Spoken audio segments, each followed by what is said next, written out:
Disclaimer. This week's episode contains some graphic descriptions of violence and torture that some people might find distressing. Listener discretion is advised. Here on A Nice Cup of History, we do love a good history mystery. Well, you say love, they make me uncomfortable, but in the way that I'm a historian. It's like having a puzzle piece with that missing puzzle that you know you're never going to find. Yeah, and that grates. No. Yeah. But anyway, we do love them because that's the thing with history. They're all open to interpretation. Yeah. But we love them especially when it gets quite dark. Now, there are some people who did what they were accused of and were really quite naughty. Looking at you, Vlad the Impaler. But there were others who have been much maligned throughout time. Our focus this week for a dark cup of history is one such person, someone who has a very dark reputation indeed and has been represented in countless iterations of folklore, myth and fiction because of it. The question is, were they really that bad or were they the ultimate victim? Join us, why don't you, as we delve into the crimson world of Elizabeth Bathory, the Blood Countess. And on this week's Ridiculous Death, we look at why it is important to make sure that you are always properly dressed. So draw your bath with virgin's blood, dust off your torture devices, add some WD-40 to those shackles, and let's get dark. So, as always, we should start from the top with a few facts. Yeah. Things that we know. Yeah, so the basic facts first, because she was actually a real person. Mm-hmm. Then we're going to have a look at the legends surrounding her, what she's meant to have done, and then the plan is to round it off with a deeper look into the why behind the what. So stick with us, and we really did mean the disclaimer at the beginning. Firstly, the pronunciation of her name. Now, we know that pronunciation can be a bit of a hit and miss on this show, especially with me, but we do try our best. We are used to the anglicised Elizabeth Bathory, but her actual name was... no way. Exodie Bathory Erzsébet. Again, Carrie. Exodie Bathory Erzsébet. Throughout the show, we'll keep calling her Elizabeth, however, for ease, as that is how most people know her, but we respect this is not how she was known in life. She did have a number of other names as well, but I'm not even going to try. I won't offend too many people. Elizabeth was born on the 7th of August 1560 to the noble family of Bathory or Bathory, who were landowners in the then Kingdom of Hungary, which is modern day Hungary/Slovakia. Her father was George Bathory VI, the voivode of Transylvania, which is a term that would be familiar to those of you who've listened to our episode on Vlad the Impaler. His name will come up a couple of times because there are lots of links and similarities. Fab. Her mother, Anna Bathory, was party to the royal family of the Polish-Lithuanian Commonwealth, which meant that Elizabeth's family was born wealthy and heavily influential, owning land across Hungary and Transylvania. Elizabeth was a sickly child, and she was diagnosed with what they called falling sickness, which we today know to be epilepsy, for which there were some weird and wonderful remedies. Just quick, how does get falling sickness become epilepsy? They fall and fit. Yeah, but epilepsy is... I think that's like the derivative of the Latin term for it. Oh, okay, so they made it more difficult by adding Latin later on. Yeah, people like to sound smart, so they say epilepsy instead of falling sickness. Yeah. Okay. One such folk remedy was to take the blood of someone who didn't have falling sickness and rub it on the lips of the sufferer when they were having a seizure. Blood is a very powerful symbol within the legend of Elizabeth Bathory, so this could have been a starting point for her. At the age of 15, Elizabeth was married to Count Frederick Nadasdy. Ferenc Nadadsky. Pretty much what I said. Sorry. Pretty much what I said. Ferenc. He was a fairly well-regarded Hungarian nobleman, but was still a marriage beneath her in comparison to the Bathory name, so Frederick took on her name. Married on the 8th of May in 1575. Wow. Are you okay? I'm having a day, Carrie. I'm having a day. Em did get a great but a big tattoo on her leg yesterday, and I think the pain of it has just kind of knocked her a little bit blonde. She's had a few moments today, so I feel like all of my senses have gone to protect my leg. Yep. And to stop that. Yeah. So my brain ain't doing good with the word or the maths or the speak, which is great for a podcast with names and maths and speak. What did you just do? I tried to breathe as I laughed, and it sort of half snorted, half hiccuped. I cannot wait to hear that back. I thought I was going to die. Sorry. I cannot wait to hear that back. Editing. Okay, anyway, Elizabeth and Ferenc, that's Ferenc, got married on the 8th of May 1575. They had a very lavish ceremony attended by some of the most prestigious families in Europe at the time. The idea is that there was about 1,000 different royal and prominent lineages present within their wedding. That's a lot of people. That is a lot of people. That's a lot of people. They settled together in the village of Cheta in Hungary in a large castle with vast grounds. Elizabeth settled well into her marital role, where she was managing the running of the estate and household, whilst Ferenc fulfilled his duty as a military commander during the Austro-Hungarian War with the Turkish Ottoman Empire. This is nearly 100 years on from Vlad the Impaler, but it is still the kind of conflict that he was involved in. But she's doing all that at 15. Yep. That's pretty hardcore. Yep, pretty much. This work meant that Ferenc was often away from home and regularly in danger. During the long Turkish War from 1593 to 1606, Ferenc came down with an illness of unknown origin and cure, leaving him partially paralysed until he finally succumbed and died in 1604. During their marriage, Elizabeth gave birth to 8 children that we know of. Anna, born in 1585, Osolia, born in 1590, Catalin, born in 1594, Andras, born in 1596, who died in 1603, and Paul, born in 1598, are the only ones named and known to have at least survived early infancy, as they're the only ones named in Elizabeth's will. So she may have had more children that she miscarried or stillbirth or didn't make it past, what was it, 3? Yeah, and there is also a rumour of a potential illegitimate child from a peasant at the age of 13. But that is just a rumour, there is nothing substantiated to it, and anyone looking at her body after death would have obviously found evidence of pregnancy. Yeah, definitely. Ferenc's death left Elizabeth as a very wealthy widow. According to her husband's will, to be left in the care of Georgi Thurzo. Might want to make a mental note of that name. Whilst this is all very interesting, it's not for her marriage, her heirs, or her wealth that Elizabeth Bathory is known. No, the blood Countess has a reputation all her own. So, should we take a dive into that? I think we should, because that's what the dark part of the Dark Cup is about. Yes. It's about the spooky, the gruesome, the probably quite wrong, but fascinating. The very naughty. Yes, the downright bad. The wrap them on the nose with a bit of newspaper, no, of history. Definitely, I like that. Yeah. So now, the rumours.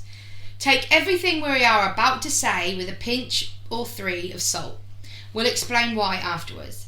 Rumours have a way of spreading. As Mark Twain said, a lie can travel halfway around the world while the truth is putting on its boots. As a species, we do love a villain. Maybe that's why the idea of good versus evil is still as prevalent in our stories today as it was to our ancestors. We want to have someone to hate. We love it. Someone to aspire to be better than, to never become. But also, someone who we know we could become if the circumstances were right. An uptight and rigid upbringing in a land known for bloodshed and cruelty during an ongoing war, in a time when torture was a legitimate method of questioning, enduring a cruel and temperamental sickness for which the only cure was thought to be blood, and losing her husband after 29 years of marriage, as well as a number of children, could all that have turned the daughter of a baron into one of the most prolific female serial killers of all time, with an alleged body count of up to 650 victims? That is a number. That is a number. That's a number. You didn't know that, did you? I knew she killed a lot of people. Like, I knew she was a very prolific serial killer. But not that. 650 people. That's many a person. Just 1 or 2. Yeah. For one person to kill. Mm-hmm. In 1604, without the protection of her husband, rumours began to circulate about young women, noble and lesser gentry alike, going missing near Elizabeth's castle, supposedly sent there by their parents as a finishing school to learn country or courtly etiquette, or a Gynoecium. The women were vanishing, never to be heard from again. The rumours reached the ears of a Lithuanian minister, Istvan Magyari, and he made a formal complaint against Elizabeth, both in court and publicly. Now, public accusations against someone so powerful is a risky thing. Mm-hmm. But a lot of people were speaking out to back these accusations up. And some of the things being said were so disturbing, so horrific, that eventually it reached King Matthias II of Hungary and he had to intervene. He sent the Palatine of Hungary to investigate, who was none other than Georgi Thurzo.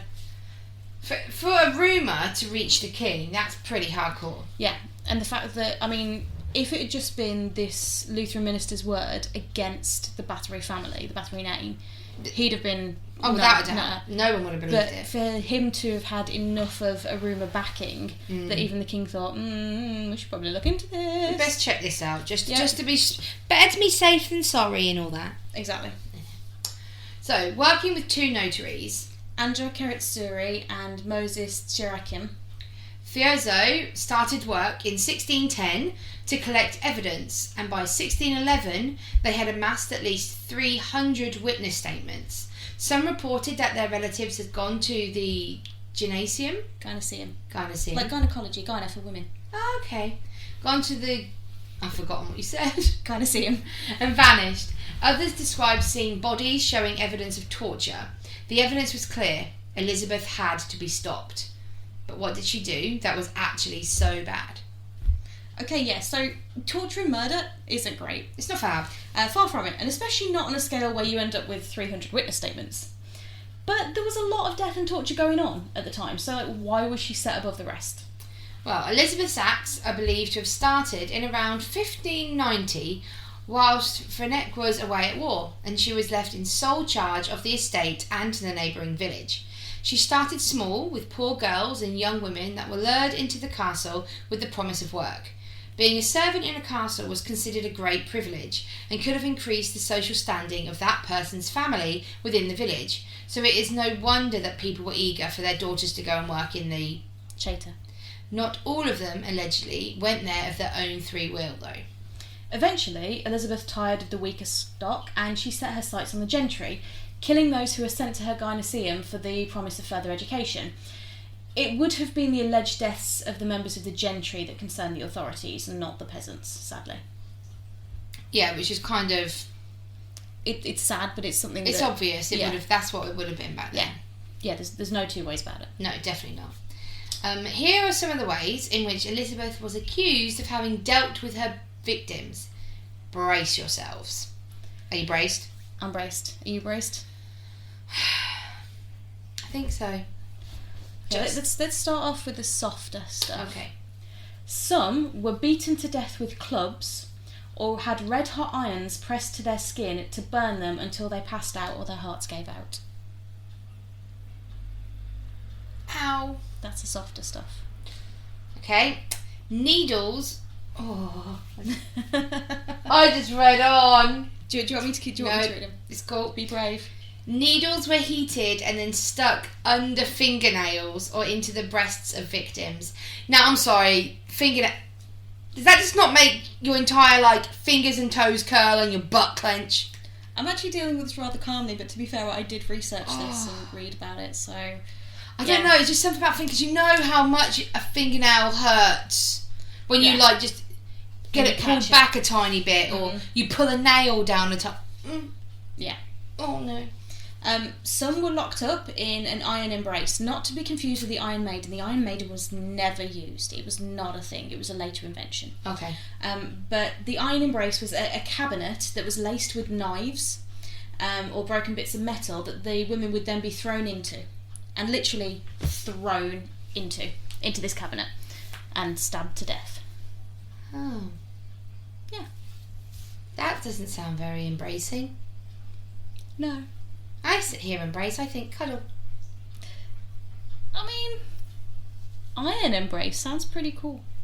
Yeah, but that's not what... No. Another way was ice and cold water was poured over naked bodies, and they were then left outside to freeze in the harsh Hungarian winter. Lips were sewn together to prevent them from screaming. They were forced to bite chunks of flesh from the breasts and faces of one another. Women were tied down naked in the castle courtyard with honey poured over them so that bugs could then feast on their exposed skin. Absolutely not. I'm sorry. They're all harsh. No. That's a different level. I think I'd probably go a little bit mad from... But your lips were sewn together, you couldn't scream. All you could do was make a muffled noise. Some others were tied down and hungry dogs were released to feed on them, Ramsay Bolton style. Scissors were used to mutilate bodies and faces, cutting of hands, noses, mutilating genitalia. And scissors were also used to cut the webbing skin between victims' fingers. That's just not nice. Yeah. None of that is pleasant. Oh, she's... But it didn't end there. Even after death, there was no let-up, with victims being forced to feed on the rotting flesh of deceased former victims, as well as biting their own and living victims. People like being forced to eat your own arm and things. When the local priests refused to keep looking the other way at the stream of bodies coming from the castle, Elizabeth ordered the dead to be thrown to the wolves, literally, or tossed into grain silos, which would then potentially poison local food sources. Oh, wow. The most infamous accusation, however, is one that earned her the name the Blood Countess, and is the most enduring part of her legend. From her sickness and that of her husband, Elizabeth developed a fear of getting older, of getting weak. She wanted to remain youthful, beautiful, strong and healthy, and for that she needed the most potent medicine in existence. She needed blood.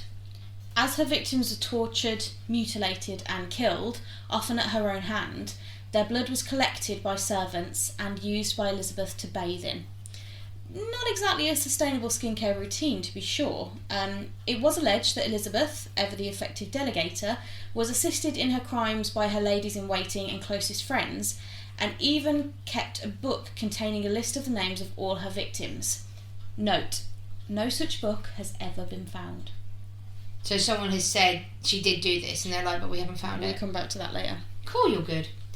After he had gathered what he thought was enough evidence, Thurzo enacted an arrest and supposedly, according to a letter sent to his wife, caught Elizabeth red-handed. Literally. Going to Chaytor Castle, he found one dead girl and another being used as prey for the Countess and her minions. He brought Elizabeth and her accomplices to account and charged her with the deaths of 80 girls and young women. The servants who had allegedly assisted her were all convicted and executed. They were of lesser gentry, but Elizabeth was a noble, and not just any noble, a countess and the daughter of Baron Bathory. She was one of the nobles. Her sentence was therefore commuted to house arrest, as the original plan to send her to a nunnery was deemed too risky as rumours of her work spread. Like, she would be found. Yeah. Thurzo notified King Matthias on the 25th of January 1611 that the Blood Countess had been arrested and confined to her castle. She remained there until her death at the age of 54. That's quite young. Mm-hmm. Her final will left all of her land and possessions to her children. On the 20th of August 1614, Elizabeth is reported to have complained to one of her guards that her hands were cold and that she was told that it was nothing and that she should lie down. On the 21st of August 1614, Elizabeth Bathory, the Blood Countess, was found dead in her rooms.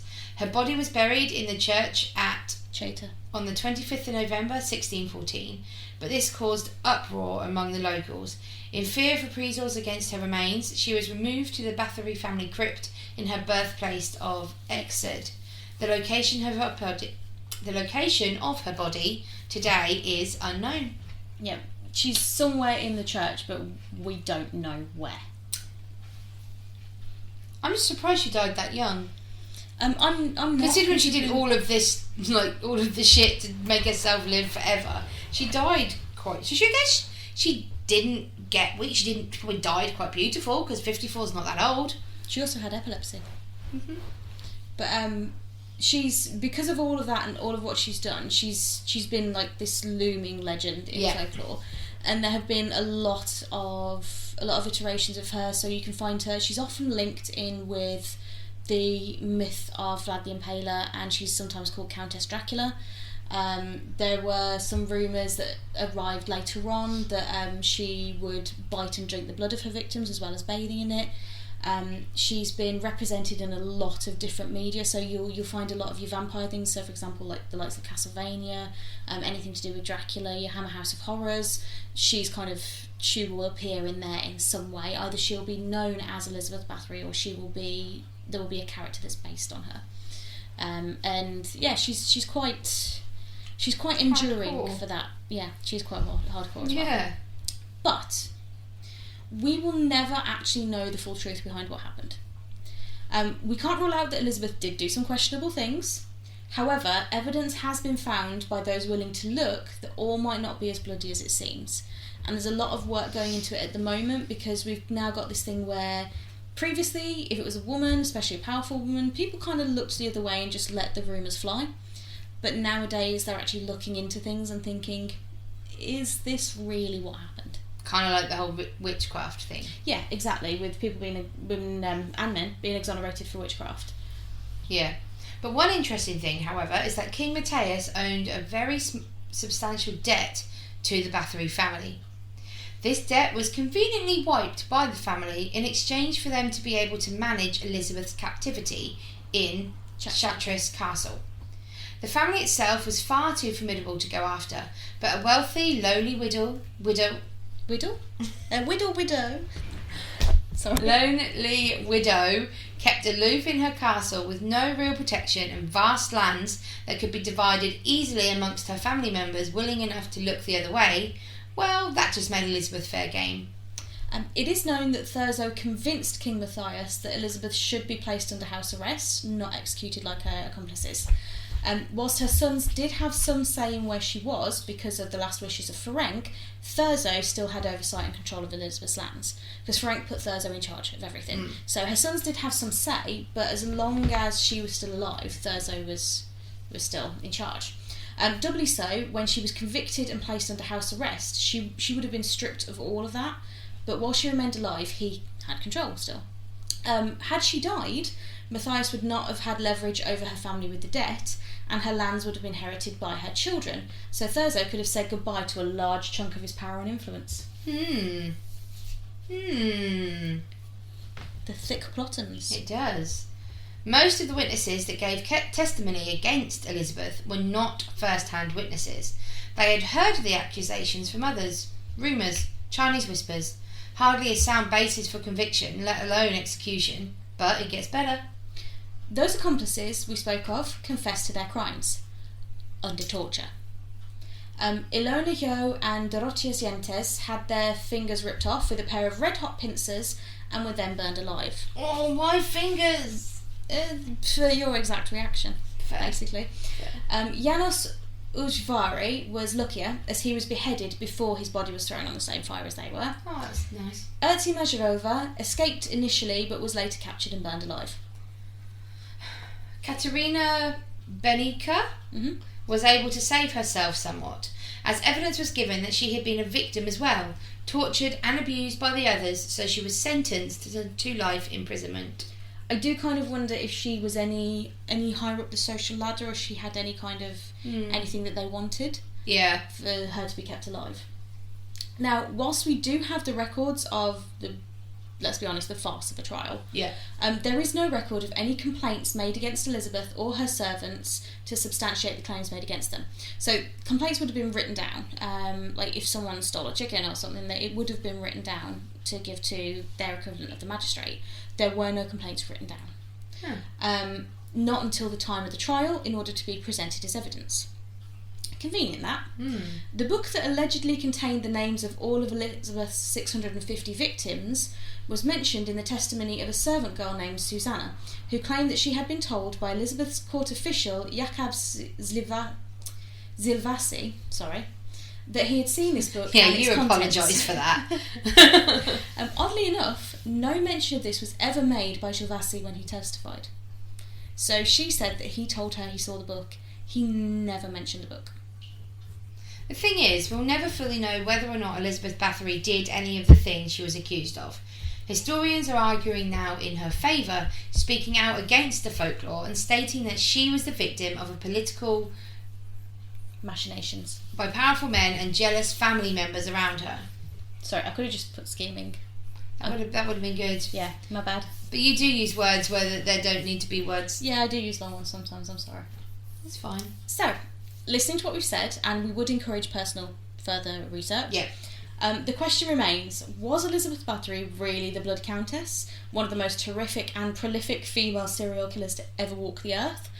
Or was she simply a woman alone with power and wealth in a time and place where that was a very unfortunate thing to be? We're just the messengers. We can't make your mind up for you. But it does make for a bloody good story. What do you think? I think she probably did some questionable things. I mean, you can't have smoke without fire. Exactly. And we know that people have done ridiculous things for pursuit of youth and beauty. But 650 people, there would have been a record. Yeah. I don't think she was as bad. And the people who aligned against her had far more to gain by her being villainised than she did by risking it.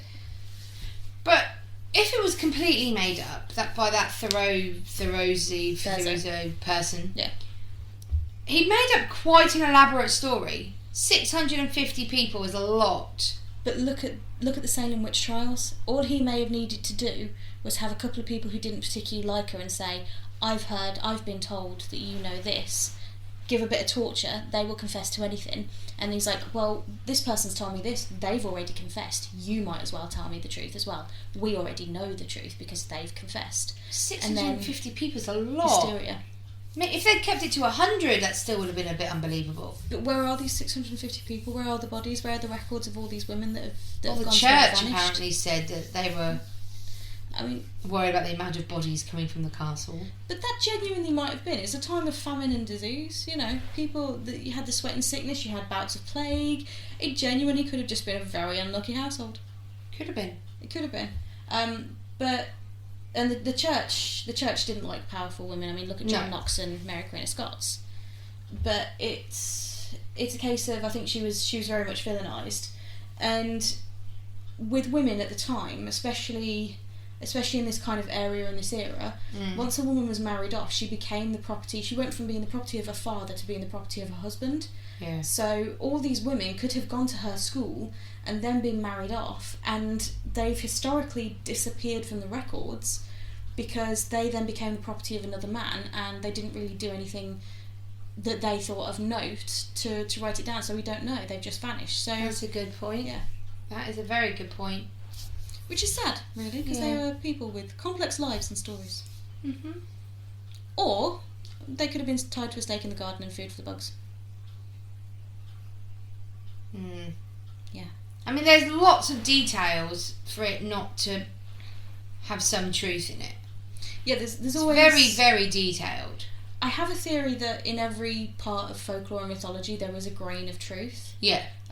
But in ones like this, you really have to sift through a whole pile of sand to get that single grain of truth. Mm. And it might just be that one day she got really, really peeved at a servant and just beat the heck out of him. And then everyone's like, oh, we don't like her, and rumours spread. Mm. I mean, we use the term Chinese whispers, it's not politically correct. But it's that kind of thing, you know, story spreads, and especially when there's torture involved. So I wouldn't be able to have anyone try and pull a fingernail from me. It wasn't so much pulling the fingernail, it was taking a red hot needle and poking it under the nail. No, please stop. Which doesn't help, sorry. Please stop. I realised as I was saying that, and I literally saw your toes curl. Please stop. It's fine. Like my weakness is ankles. I can never watch Stephen King's Misery or read it. I can't do it. Can't do it. Considering that's what's happened to mine, they have been broken and reconstructed. I can't do it. So if you ever need to get me, that's how you know. Okay, I'll bear that in mind when I want to, emotionally and physically scar my friend. I'll remember that you hate broken ankles. You know what? Mutually assured destruction. So, would you like to do the ridiculous death, or would you like to do a random fact? We'll go to a new segment of ours called Carrie's Random Fact. Carrie's Random Fact. Evidence has been found in what we term ancient Egypt during the reign of Ramesses II that they had archaeologists who would dig up ancient Egypt. So to them, they were looking at way back when, like the construction of the pyramids as ancient Egypt, and they had archaeologists to look into it as we do now. And it would take a further 950 years for us to be as far away from the end of Egypt as the entirety of the reign of the Egyptian Empire. Nope. You really don't like these historical time things, do you? It really messes with my brain. Like, I think this is going to be like an added tidbit for me. That apparently when the pyramids were being built, there was mammoths. Yep. Mammoths were around when the pyramids were being built. Yep. That's No. correct. No. Mammoths were ice. Yeah. Pyramids are hot. The desert wasn't always hot. The desert, That's my knowledge and the wisdom. desert was at one point at the bottom of the ocean. There are like whale remains and things in the desert. Now I've really screwed you up, haven't I? I think we should just go to ridiculous death now. I don't like this random fact of yours, Carrie. Sorry, this has escalated badly. She's actually sitting there with her arms folded in a proper little grump right now. Do. Carrie's random fact. Okay. This week's ridiculous death is frankly a case of stupidity. Stupid. Now, we don't know much about our hapless victim, not even his name. Nope. We probably could find it out if we did some in-depth research, but for this segment we're just going to keep it as knowing that he was an entertainer during the Tudor era, which is coming to an end in England at the time that Elizabeth Bathory was active. As part of his act, our entertainer would plunge a knife into his chest, but not die. His secret, you see, was that he would wear a concealed stab-proof vest that contained a bag of animal's blood, giving his performance a realistic flair. Ooh, the sneaky sneak. It all got a bit too realistic one night, however, and I think you might be able to see where this is going. The crowd were cheering, the atmosphere was electric, the tension was high. Our performer raised his dagger high, announcing he was about to demonstrate the very skill of invulnerability. With panache, he brought the dagger down as he had done many, many times before. But he had forgotten to put on the vest, promptly proving that he had fantastic aim by stabbing himself straight in the heart and dying pretty quickly thereafter. Whoops. Wow. Yep. I mean, putting on a stab-proof vest is not like a small thing. He would have had many shows where he was like, right, I'll put on my trousers, my vest, and my t-shirt. But when did he one night just forget? What if he'd had a tipple or three beforehand at the local tavern, or if he was in a little bit of a rush and was a bit flustered and went to get himself dressed and then just ran out and didn't realise until that split second, just as the dagger went in, he was like, oh no. Oh no. Oh no. Wow. Yep. Tudor entertainer. You silly boy. What a wazzock. Alright. Sorry. You've been in Norfolk way too long. Yep. So that was our ridiculous death. And that was our Dark Cupificity episode. Feels like it's been ages since we've done a Dark Cup. It does. It hasn't been that long. No, it's every 3 weeks, isn't it? Or every 3 episodes we do a Dark Cup. Yeah. So that's every 6 weeks, but it still feels like a really long time ago. To be fair, this has been a bit of a busy time, and we are going to enter into another slightly chaotic period. We are, but so excited! Our favourite time of year is fastly approaching, and that is Halloween. And Halloween is very special to us here on a Nice Cup of Fizzy Tea, because it was on Halloween of 2020 in lockdown that we started a Dark Cup of Fizzy Tea. Yes. We were just a normal cup doing the odd spooky stuff, and we realised that maybe we should have a more local, like a proper official thing of it. Yeah, where we can get really dark. And if there's some listeners that don't want to listen to that, they know to avoid the Dark Cup episodes, which are specially named, so we've always given them letters instead of numbers. Yeah. And so that's when we started it, and we started that with In High Spirits, which is about the Warrens and all the paranormal-y stuff. So then we made it a little bit more special by last year of 2021, where we did a spooky dark month. Yeah. The whole of October we had a podcast every week, and it was spooky. Yep. This year This year, we are topping it. We're upping the ante. We are. This is going to... I'm not going to put too much away, but there's going to be live episode. Yes. On location somewhere. It may be our last one. If it goes really, really well and works, it may be our last one. Yeah, but we will be back in 2 weeks with a normal nice cup, and we're taking a nice trip over to Greece, to the lovely city of Athens. Which is not at all in any way, shape or form blood-soaked and violent. No. But that is just going to be our last normal cup until November time. Chaos. Because we are bringing something spooky and special for October. We're bringing spooky back. And we're very, very excited. We Yeah. need to actually plan because we have very hectic lives. We do. When we're going to do the live on location. Yeah, we're going to try and do it, and we are going to stick to a schedule as much as possible. Uh-huh. But if we do have to be a day or two out, then please bear with us. Yeah. And if you have a dark cup idea, Ooh. or a normal cup idea, Mm-hmm. then please let us know. And we will be more than happy to research it and do a podcast episode about it.